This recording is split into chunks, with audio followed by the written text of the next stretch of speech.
आइए मित्रों, आज हम आपको एक इमोशनल मोटिवेशनल कहानी सुनाते हैं जिसका शीर्षक है आखिरी बेंच। रवि हमेशा क्लास की आखिरी बेंच पर बैठता था। इसलिए नहीं कि उसे वहां बैठना अच्छा लगता था, बल्कि इसलिए कि कोई उसे आगे बैठने के लिए कभी बुलाता ही नहीं था। टीचर उसे भूल जाते थे, दोस्त उसे नज़रअंदाज करते थे और रिश्तेदार कहते थे इससे कुछ नहीं होगा। रवि के पिता उसकी 10 साल की उम्र में चल बसे। माँ लोगों के घरों में झाड़ू पोंछा करती थी, हर सुबह अंधेरे में निकलती और हर रात थकी हुई लौटती। एक रात माँ ने कहा, बेटा पढ़ लेना, मैं सब सह लूंगी। तब चुपचाप सिर हिला दिया।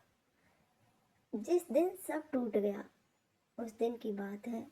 रिजल्ट का दिन था। टीचर ने कॉपी बांटना शुरू की। पहला 91% तालियां बजी। दूसरी पोजीशन थी 88% और भी तालियां बजी। फिर आखिरी में रवि 33%। पूरी क्लास हंस पड़ी। टीचर ने सबके सामने कहा, कुछ बच्चे पढ़ाई के लिए बने ही नहीं होते। वो शब्द रवि के कानों में नहीं, दिल में चुभ गए। उस शाम माँ ने पूछा, पेपर कैसा गया बेटा? रवि ने झूठ बोला, ठीक। माँ मुस्कुराई और उससे ज़्यादा दाल परोस दी। वो मुस्कान रवि को अंदर से मार गई।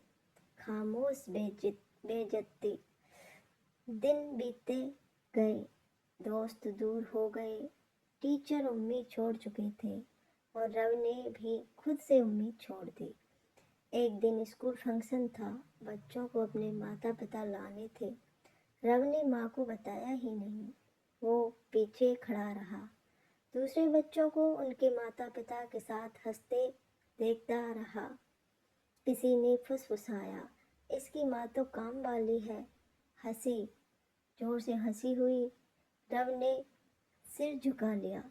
उस रात उसने खाना नहीं खाया, बस छत को देखता रहा और सोचता रहा, शायद मैं सच में बेकार हूँ। टूटने का पल। एक बरसाती शाम रवि जल्दी घर लौटा। घर अजीब सा शांत था। माँ फर्श पर पड़ी थी बेहोश। पड़ोसी उसे अस्पताल ले गए। डॉक्टर ने कहा, बहुत ज़्यादा काम से शरीर ने जवाब दे दिया। पैसों की मांग हुई। रवि के पास कुछ नहीं था। उसने अपनी किताबें बेची, यूनिफॉर्म बेची, जूते बेच दिए। पूरी रात आईसीयू के बाहर बैठा रहा। सुबह डॉक्टर बाहर आए, हमें अफसोस है, बस।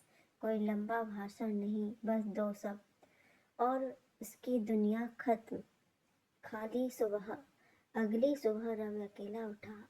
न चाय की आवाज़, न टिफिन, न वो आवाज़, पढ़ लेना बेटा। वो स्कूल नहीं गया, रोया भी नहीं, बस बैठा रहा। दिन हफ्तों में बदल गए। वो एक ढाबे पर बर्तन धोने लगा। हर रात स्कूल के सामने से गुजरता। लाइटें जलती थीं, बच्चे हंसते थे। उसकी आखिरी बेंच अब भी वहाँ थी, खाली। माँ का खत। एक दिन सफाई करते हुए माँ की पुरानी साड़ी में एक कागज़ मिला। खत था, मेरे बेटे, अगर कभी बहुत थक जाए तो याद रखना, तेरी माँ थक कर भी नहीं रुकी। दुनिया तुझे कमज़ोर कहेगी, लेकिन तू मेरी ताकत है। हार मत मानना, मैं हर सांस में तेरे साथ हूँ। रवि रो पड़ा, जोर से, बहुत जोर से। बदलाव। अगली सुबह वो जल्दी उठा। इसलिए नहीं कि सब ठीक हो गया था, बल्कि इसलिए कि हार मानना अब गुनाह लगने लगा था। दिन में काम, रात में पढ़ाई, फिर फेल, लेकिन रुका नहीं। साल गुजरे, कोई ताली नहीं, कोई सहारा नहीं, बस एक जिद। आखिरी सीन।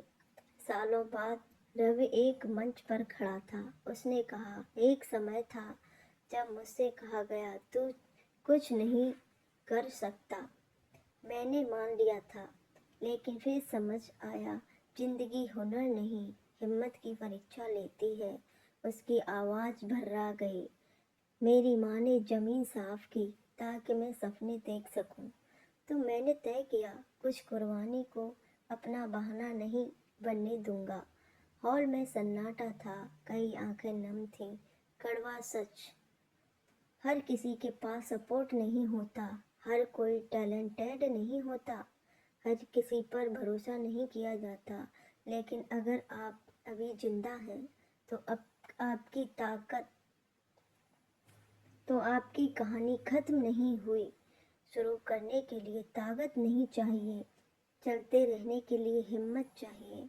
और कभी कभी सबसे गहरी मोटिवेशन उन लोगों से मिलती है जो हमारे साथ नहीं हैं, लेकिन हम छोड़कर कभी नहीं जाते।